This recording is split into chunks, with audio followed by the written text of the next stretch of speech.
다 함께 찬송가 286장 주 예수님 내 맘에 오사 찬양하시겠습니다. 찬송가 286장 주 예수님 내 맘에 오사 함께 찬양하시겠습니다.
하나님 감사합니다.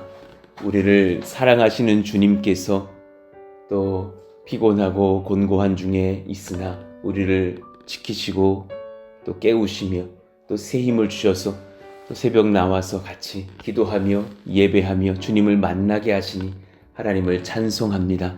우리에게 영과 육으로 강건케 하신 것에 감사합니다. 하나님, 무엇보다도 참 건강이 중요하다는 것을 깨닫고 무엇보다도 참 영성, 우리의 마음이 하나님을 사랑하는 것으로 지켜지는 것이 참 중요한 것을 깨닫습니다.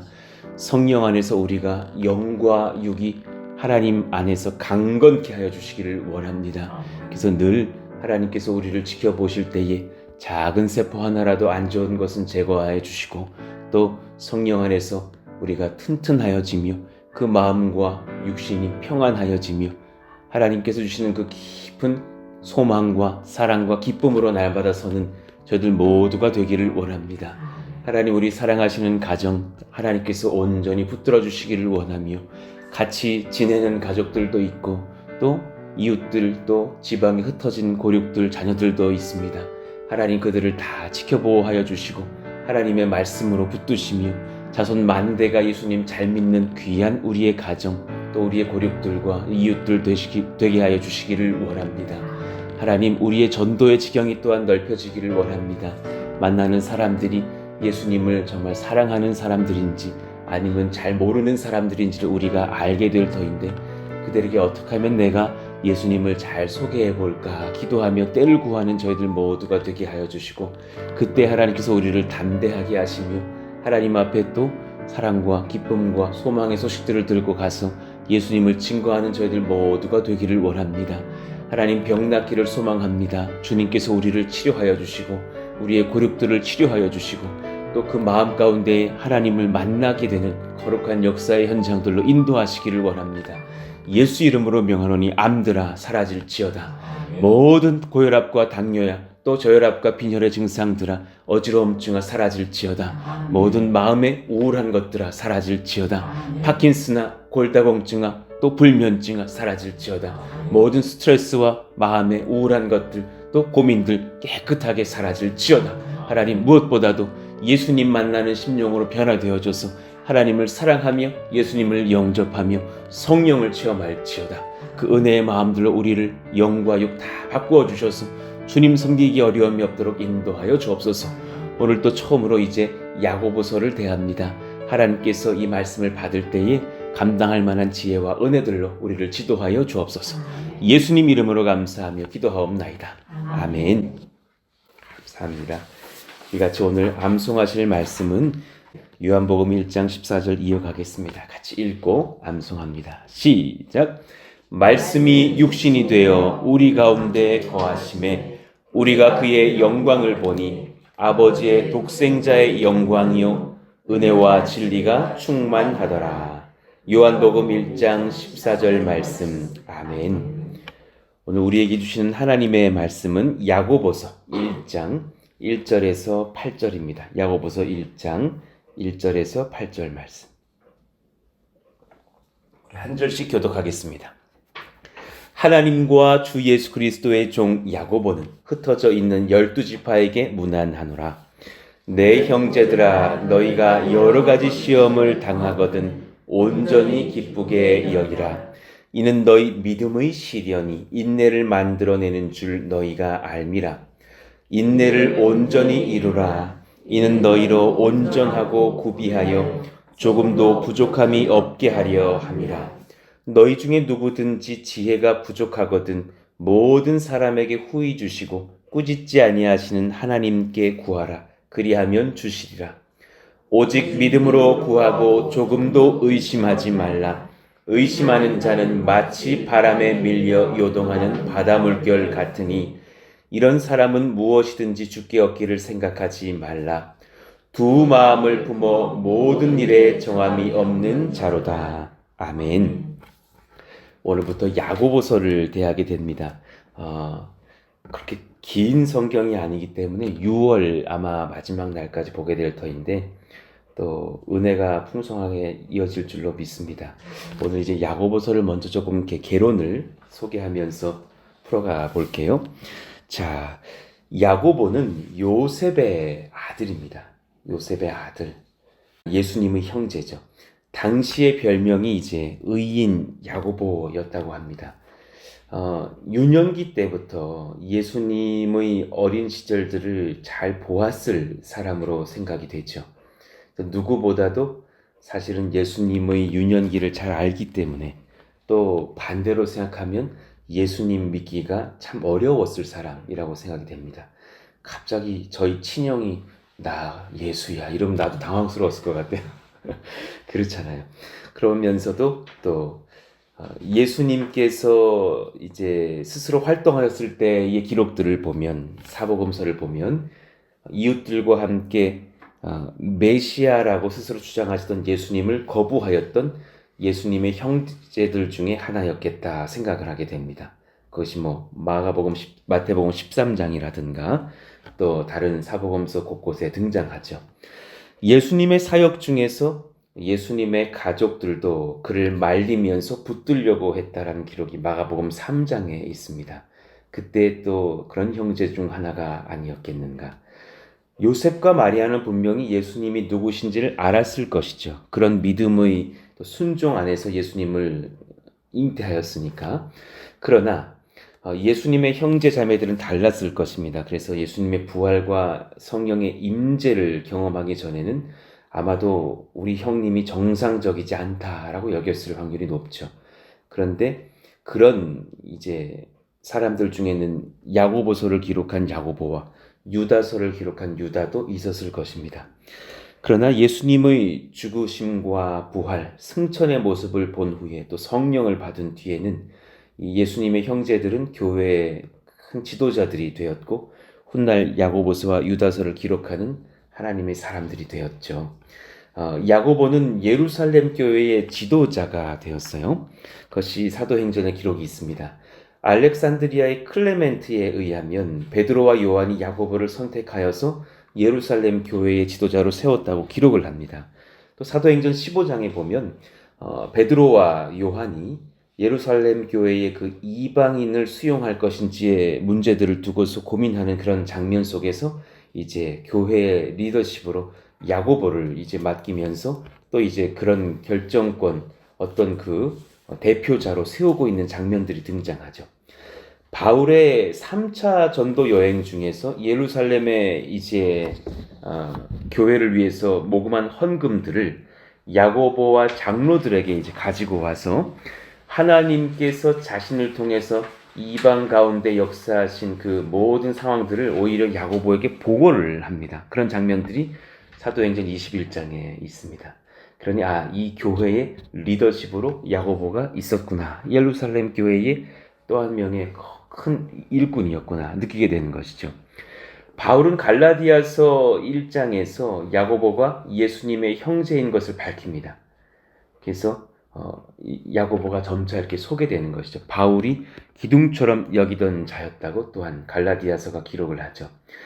예수님은 부활하신 이후에 고린도전서 15장에 보면 사도 바울의 증언에 의해서 야고보에게도 개인적으로 찾아오셨음을 기록하고 있습니다.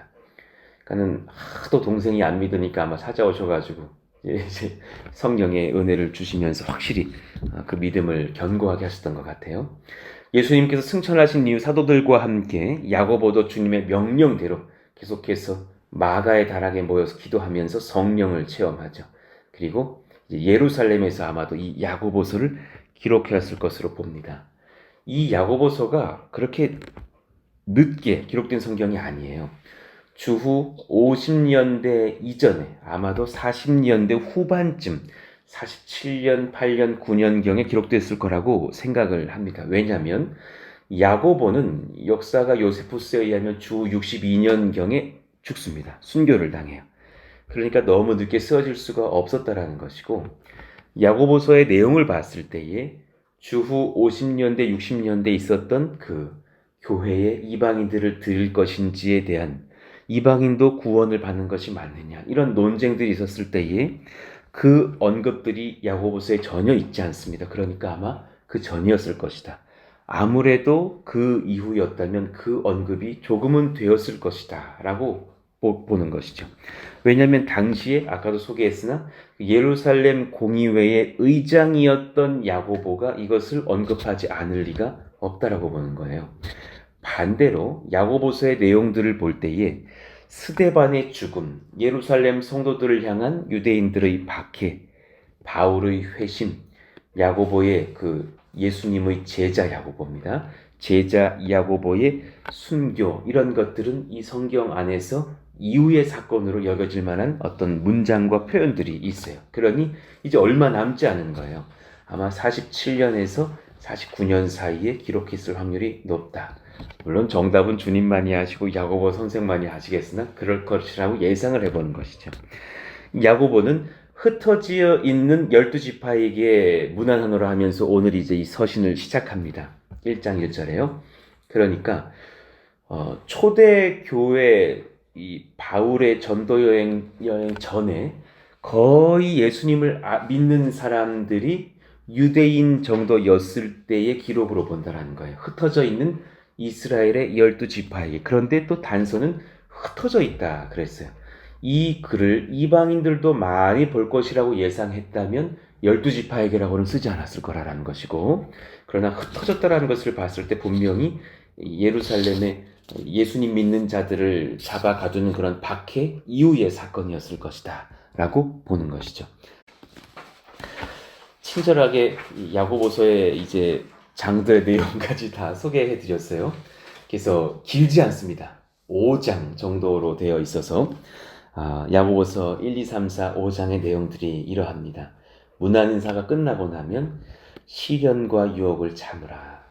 또 듣기와 또 행하는 그런 삶들. 부자를 편애하지 말라. 선한 행실로 믿음을 나타내라. 그리고 이제 3장부터는 구체적인 이제 혀를 제어하라. 하늘로부터 나오는 지혜를 사모하고 구하라. 하나님께 순복하라. 말씀 안에서 계획을 세울 때는 하나님을 신뢰하라. 부자들을 향한 경고를 기억하라. 고난을 참으라. 신실한 기도자가 되라. 미혹당한 신자들을 회복시키라. 이런 말씀들을 볼 때에 여러 가지 이제 어떤 경향성을 이렇게 우리가 느껴요. 뭔가 하면 주님을 뜨겁게 믿었는데 연수가 약한 자들을 위한 설교인 경우가 많아요. 그러니까 막 성령 체험하고 너무 뜨거운데 아직 초신자인 거예요. 이제 막 새가족 과정이 너무 강력했어. 막 성령의 체험하고 막 새가족 과정을 마친 거예요. 그래서 이제 여러 이제 성도들을 향한 권면들과 흩어져 있는 성도들을 돕는 길들, 내 개인의 어떤 신앙생활의 여정의 도전들, 또 이제 믿음이 약한 자들을 어떻게 변화시킬까, 이런 상세한 것들이 사실 많이 나와 있죠. 그러면서도 사실은 실제적인 이슈들을 던지면서 삶을 도전하게 했던 서신서예요. 한 손에는 성경을, 한 손에는 신문을 들라처럼 이 당시의 이슈들을 정확하게 언급해 주면서 삶으로서 승부를 거는 믿음 생활을 도전하였던 서신서입니다. 그러니 예를 들면 제가 이렇게 좀 묵상해 보면서 제가 이제 사실 적어 놓은 세 가지 주제, 야고보서는 큰 세 가지 주제가 있다고 저는 보는 거예요. 그리스도인의 믿음은 삶으로 증명되어져야 합니다. 첫 번째 주제예요. 그래서 어떤 상황이든지 간에 반드시 삶으로 증명할 수 있도록 그럴 만큼 삶에 적용을 하는 신앙생활을 하자. 두 번째, 시험과 고난은 믿음을 드러낼 기회입니다. 라는 주제가 한 가지가 또 있어요. 그래서 시험과 역경, 환난, 고난이 왔을 때에 오히려 그것이 믿음을 드러낼 수 있는 기회로 여기고 담대하게 또 맞서자, 이런 말씀들을 합니다. 또 하나님의 말씀을 아는 것을 넘어서 삶으로 실천될 때 더욱 영적인 권세가 바란다. 이런 어떤 삶들로 나아가자라고 말씀하고 있는 것이 야고보서의 주제입니다. 자, 그 중에서 이제 오늘 본문을 간략하게 한번 살펴보시죠. 오늘은 1절에서 8절이었습니다. 한번 말씀들을 묵상해 보시죠. 하나님과 주 예수 그리스도의 종 야고보는 흩어져 있는 12지파에게 문안하노라. 이미 예수님 믿는 신앙을 이유로 하여서 흩어져 있는 동족들과 로마인들의 학대를 받아서 흩어진 이제 유대인들을 향해서 설교를 하고 있는 것이에요. 자, 2절 봅시다.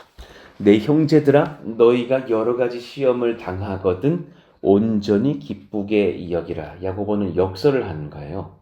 거꾸로 한번 이렇게 읽어보셔요. 온전한 기쁨, 진정한 기쁨은 시험 당할 때 누릴 수 있다라고도 해석이 되는 거예요. 여러 가지 시험을 당하거든 온전히 기쁘게 여기라. 정말 기쁨은 시험 당할 때 오히려 찾아온다. 자, 그 이제 이유들을 이제 소개하는 거예요. 이는 너희 믿음의 시련이 인내를 만들어내는 줄 너희가 알미라. 인내의 능력을 갖춘 사람만이 기쁨을 누릴 것인데 믿음의 시련은 인내를 가져오기에 매우 유익한 통로가 될 것이다. 믿음의 시련은 사람을 인내하게 할 때에 그것이 굉장히 유익한 기쁨을 누리는 통로가 될 것이다.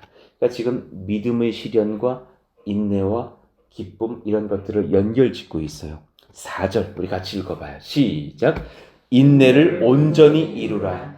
이는 너희로 온전하고 구비하여 조금도 부족함이 없게 하려 함이라. 아멘입니다. 오히려 시험 중 인내를 경험하는 것이 우리를 부족함이 없는 자로 변화시킨다. 지금 우리가 사실 예를 들어서 40일 기도의 여정 중에 있다. 사실 대단한 인내의 기간들이죠. 그래서 이 기간들을 우리가 견뎌내면서 기도를 지속한다. 사실 이 주중에 이 낮의 삶들을 잘 컨트롤하지 않으면 오전과 저녁에 기도하기가 쉽지 않은 것을 우리가 많이 보잖아요. 그러나 그런 시험 중에 그런 인내를 경험하면서 기도할 때에 우리가 놀라운 은혜가 있을 것이다. 그것을 이제 설명하고 있는 거예요. 5절 보시죠. 너희 중에 누구든지 지혜가 부족하거든. 이제 본질로 들어갑니다. 너희 모든 사람에게 후히 주시고 꾸짖지 아니하신 하나님께 구하라. 그리하면 주시리라. 지금 5절과 4절 사이가 전혀 상관없는 이야기를 하는 것이 아니라 이제 그것을 연결하고 있는 구문인데요. 인내하는 길에는 반드시 지혜가 필요할 것이다. 그냥 참는 것이 아니다. 인내는 지혜 속에서 가능한 것이야. 그런데 그 지혜는 구하는 자에게 후히 주시고 꾸짖지 아니하시는 하나님께서 주신단다. 이 말씀을 하고 있어요. 여러분, 인내를 그냥 꼭 참는 게 인내가 아니라 지혜를 구하면서 그 지혜 안에서 주님의 은혜를 따라서 인내할 수 있기를 축원합니다. 그 지혜를 주님이 구하면 주신다는 사실이에요. 그러니 우리가 어떤 지혜를 구해야 될지를 이제 주님께서 말씀하시는 거예요. 6절 오직 믿음으로 구하고 조금도 의심하지 말라. 의심하는 자는 마치 바람에 밀려 요동하는 바다 물결 같으니 시험이 빨리 지나갈 것을 구하기 전에 가장 먼저 지혜를 구해야 한다. 그리고 간구한 뒤에는 성령의 지혜 부어주실 것을 의심하지 말자. 반드시 지혜를 주신다. 이런 사람은 무엇인지 주께 얻기를 생각하지 말라. 믿음이 없으면 주의 역사도 없고 지혜가 부어지지도 않을 것이고 너희들은 인내를 감당치 못해서 믿음의 시련 중에 기쁨을 경험하지 못할 것이 아니냐. 두 마음을 품어 모든 일에 정함이 없는 자로다. 믿음은 간구하는 자에게 후히 주심을 믿는 한 마음 품은 사람의 것일 것이다. 그 믿음 가지고 지혜를 구하여서 인내하라. 이 말씀들로 쭉 이어가고 계시는 말씀들이에요. 자, 정리해 봅시다. 믿음은 믿음의 사람들을 통하여서 하나님은 간구하게 하세요. 그래서 그 간구하는 자들에게 지혜를 부어 주십니다. 그래서 그 지혜 안에서 온전한 인내를 감당하게 하셔서 결국 이 시대에 당한 우리들의 고난과 시험을 이겨내고 주님 앞에서 완전한 자가 되게 하여 기쁨을 누리며 하나님의 역사를 성취하게 하십니다. 그래서 사실 골자는 5절에 있는 거예요. 지혜를 구하라. 고난과 시험 중 지혜를 얻는 자가 인내할 수 있습니다. 지혜가 부어지는 우리 모든 권속들 되시기를 축복합니다. 왜냐하면 지혜를 받은 자가 시험 주시는 하나님의 의도를 이해하기 때문이에요. 그것이 이제 또 내일 말씀에 이어지는데 시험을 닥친 상황 속에서 지혜를 얻은 자는 이 의도를 알아요. 이래서 우리에게 이 환난을 주시는구나. 그래서 견뎌야겠다. 대표적인 인물이 요셉이에요. 7년의 흉년이 있을 거예요. 그때 그 흉년은 과거의 풍년이 기억나지 않을 거예요. 너무나 가혹할 거예요. 그러면서도 그 이후에 또한 그 7년의 앞에 이제 풍년이 올 것을 먼저 예언하면서 이때 그러니 이것을 준비해야 돼 하면서 이 흉년의 의도를 알고 있는 것이죠. 사실 요셉은 그 깊은 지혜 속에서 하나님의 어떤 것을 깨닫고 있는 거죠. 그 깊은 지혜가 인내할 수 있도록 하신다는 것을 깨달아요. 그러니 출제자의 의도를 알면 시험을 잘 볼 수 있어요. 그렇잖아요. 제가 이것을 수능 이후에 알아서 재수를 했거든요. 출제자의 의도를 모르겠더라고요. 근데 나중에 알게 되는 거야. 아, 이렇게 되는 것이구나. 그러니까 예를 들어 언어 영역 잘하는 친구들은 요거를 쓸 때 이 저자가 어떻게 됐을까 고민하면서 언어 영역을 푼다 그러죠. 아, 그 의도를 알아야 돼요. 그러니 분별력이 무엇인가 하면 상대방의 의도를 명확하게 아는 거예요. 그렇죠? 또 한 가지 주님의 궁극적인 계획과 의도를 명확하게 깨닫고 인내하는 능력이에요. 이것을 분별력, 지혜라고 그래요. 그러니 우리가 당한 시험 중에 여러분 주님의 궁극적인 계획과 의도를 깨닫게 해달라고 기도할 필요가 있다는 사실입니다. 신명기 32장을 보면 이렇게 기록이 되어 있어요. 28구절에 그들은 모략이 없는 민족이라 그들 중에 분별력이 없도다. 만일 그들이 지혜가 있어 이것을 깨달았으면 자기들의 종말을 분별하였으리라. 정말 성령의 분별력을 얻는 사람들은 자신의 마지막 때까지 돌아보면서 예측하면서 이 시련과 인내를 경험하죠. 분별력이 없으면 자신의 끝을 몰라요. 그러나 우리 여러분들의 각자가 여러분들의 끝을 준비할 수 있는 여정으로 지금 걸어가고 있다는 것을 제가 보면서도 느껴요. 그런 지혜는 성령이 주시는 분별력인 줄로 믿습니다. 그 지혜가 우리 가운데 임하게 하여 주십시오. 하나님 우리의 후대들 가운데도 임하게 하여 주십시오. 그런 지혜가 필요한 거죠. 열왕기상 3장 11절 우리 같이 읽어봐요. 이에 시작. 이에 하나님이 그에게 이르시되 내가 이것을 구하도다. 자기를 위하여 장수하기를 구하지 아니하며 부도 구하지 아니하며 자기 원수의 생명을 멸하기도 구하지 아니하고 오직 송사를 듣고 분별하는 지혜를 구하였으니. 아멘. 송사를 듣고 분별하는 지혜. 이 송사를 듣는 사람들의 궁극적인 의도를 깨닫는 지혜, 그리고 또 하나님 앞에서 하나님의 궁극을 깨닫는 지혜, 이런 것들을 솔로몬이 구하며 얻죠. 그러니 사실 그 바로 이후에 기록되는 그 두 여인이 아이 하나 데리고 와서 재판하는 그 과정에서 사실은 정말 그 팩트를 찾는 것 이전에 여인 두 명의 의도를 간파해 버리지 않습니까? 저라면은 그냥 이 사람이 맞는 것 같아. 여기로 했다가 6개월 뒤에 이렇게 했다가 이렇게 어설픈 재판을 했을지도 몰라요. 그런데 정확하게 그 여인들의 의도를 칼을 갖고 와봐라 하면서 가르기 직전에 진짜 생모의 의도를 찾고 또 가짜 여인의 의도를 찾는 것 아닙니까? 그 분별력을 얻는 지혜. 하나님 우리 가운데 그런 지혜가 임하게 하여 주십시오. 정말 지혜롭기를 원하거든요. 정말 주님 지혜가 우리 가운데 필요합니다. 그런 분별력이요. 고린도전서 2장 14절 육에 속한 사람은 하나님의 성령의 일들을 받지 아니하나니 이는 그것들이 그에게는 어리석게 보이며 또 그는 그것들을 알 수도 없는 이러한 일은 영적으로 분별되기 때문이라. 성령의 사람들만이 분별하는 주님의 계획이 있어요. 그래서 우리가 사실 감사한 것은 같이 당연히로 가는 여정 속에서도 누구 한 분 시험 들지 않고 주님의 의도와 계획을 분별하면서 같이 기도하게 된다는 사실에도 감사한 거예요. 하나님 그런 우리 가운데 분별의 영들을 주시기를 원하고 또한 주시니 감사합니다. 이 시련들을 그 지혜 속에서 잘 분별하고 또 기쁨으로 바꿔가는 저희들 되게 하여 주십시오. 기도하게 되는 것이죠. 히브리서 5장 14절 같이 읽어봐요. 단단한 시작. 단단한 음식은 장성한 자의 것이니 그들은 지각을 사용함으로 연단을 받아 선악을 분별하는 자들이니라. 아멘. 단단한 음식을 먹는다라는 것, 그러니까 성령의 분별력으로 큰 시험도 감당하는 자들을 의미하죠. 하나님의 사람들은 선악을 분별하면서 큰 시험도 감당하는 자들이 된다라는 거예요. 여러분 큰 시험이 오나 담대하게 맞설 수 있는 우리들의 그 인내는 분별력에서 온다라는 사실을 깨달으시기를 원해요. 요한일서 4장 1절 사랑하는 자들아 영을 다 믿지 말고 오직 영들이 하나님께 속하였나 분별하라. 많은 거짓 선지자가 세상에 나왔습니다. 성령의 지혜를 통하여서 깨닫는 자들이 이단에 안 빠져요. 그러니 이단에 빠진 분들을 만나보면 그들이 참 안타깝게도 분별력이 없는 것을 보죠. 그러니까 진짜 이 말씀이 중요한 것이 하나님 우리의 자녀들도 청년들도 성령의 지혜를 얻고서 분별할 수 있는 그 능력을 허락하여 주시옵소서. 정말 기도하게 됩니다. 누가복음 8장 15절 좋은 땅에 있다는 것은 착하고 좋은 마음으로 말씀을 듣고 지키어 인내로 결실하는 자니라 그랬어요. 그러니 반드시 그러잖아요. 성경은 좋은 땅은 환난을 안 만나.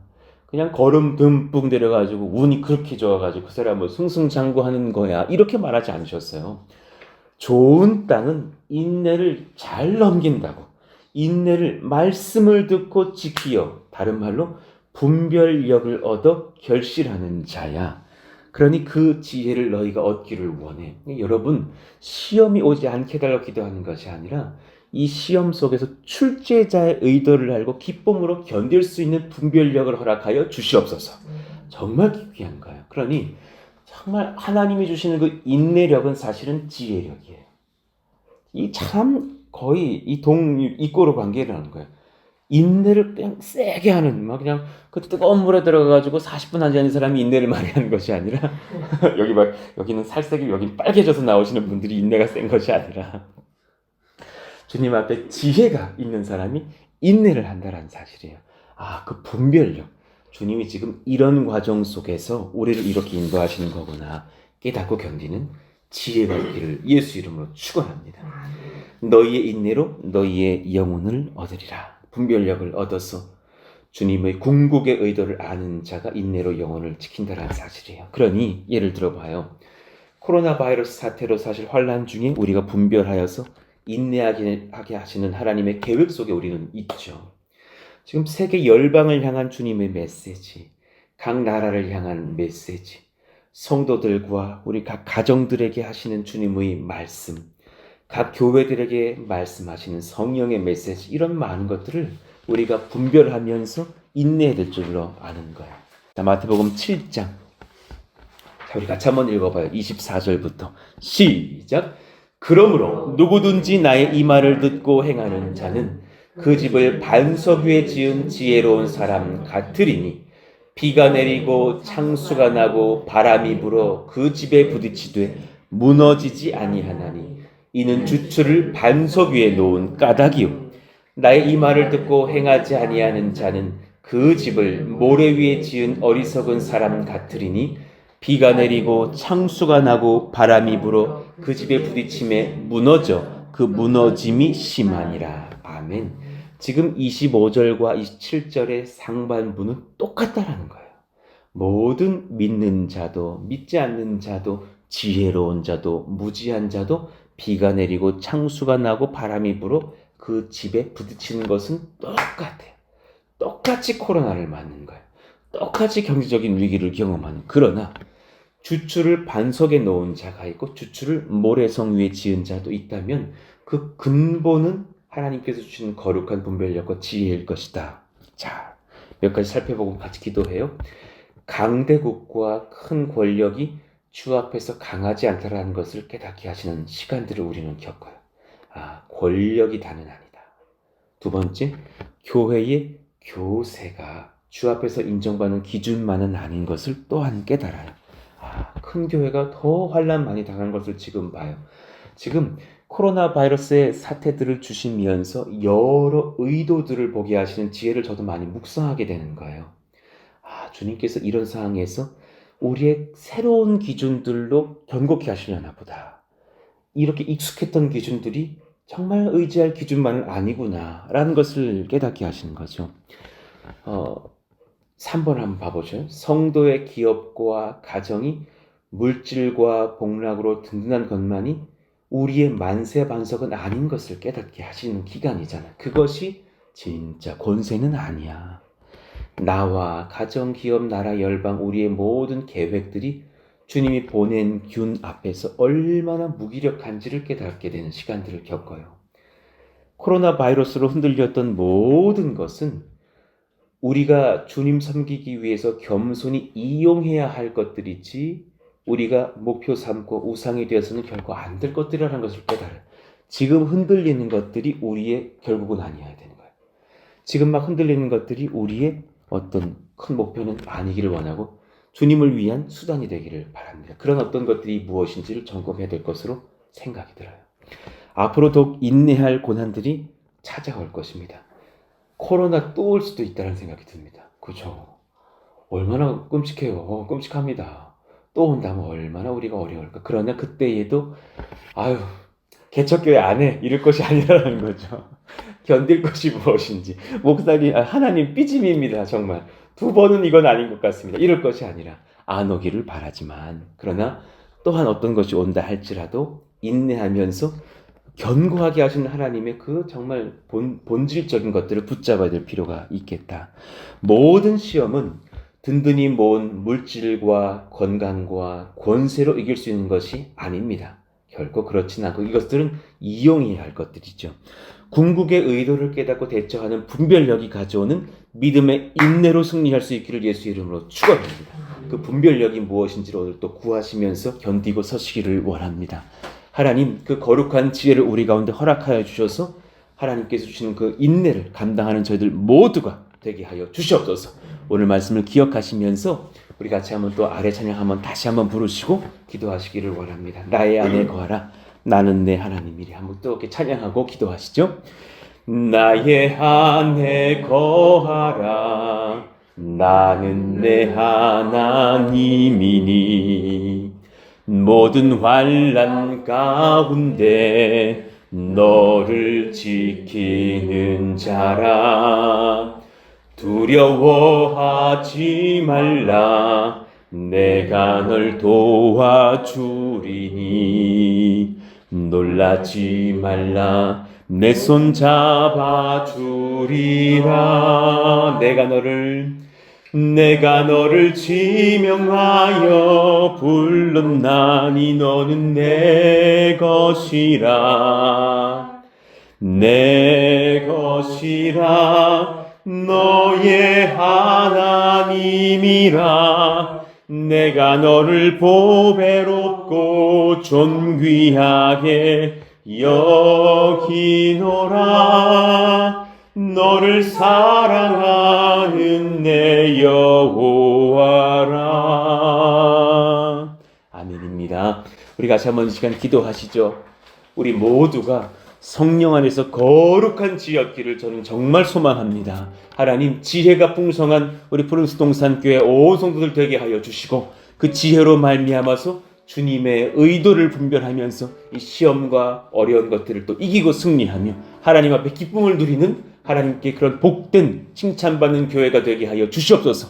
오늘 말씀을 기억하시면서 기도해 주시고 또 교회 건축을 위해서 기도해 주시고 또 하나님 사랑하시는 우리 권속도로 또 모이는 그린 월십의 날이 돌아왔습니다. 오늘 또 예배할 때 은혜가 충만한 하나님의 성령의 시간이 되게 하여 주시고 인도하시는 모든 권속들에게 하나님께서 함께 하시고 또 오고 가는 모든 성도들을 안전하게 지켜 보호하여 주시도록 우리 같이 한번 그렇게 오늘 말씀 기억하시면서 주여 부르시고 기도합니다.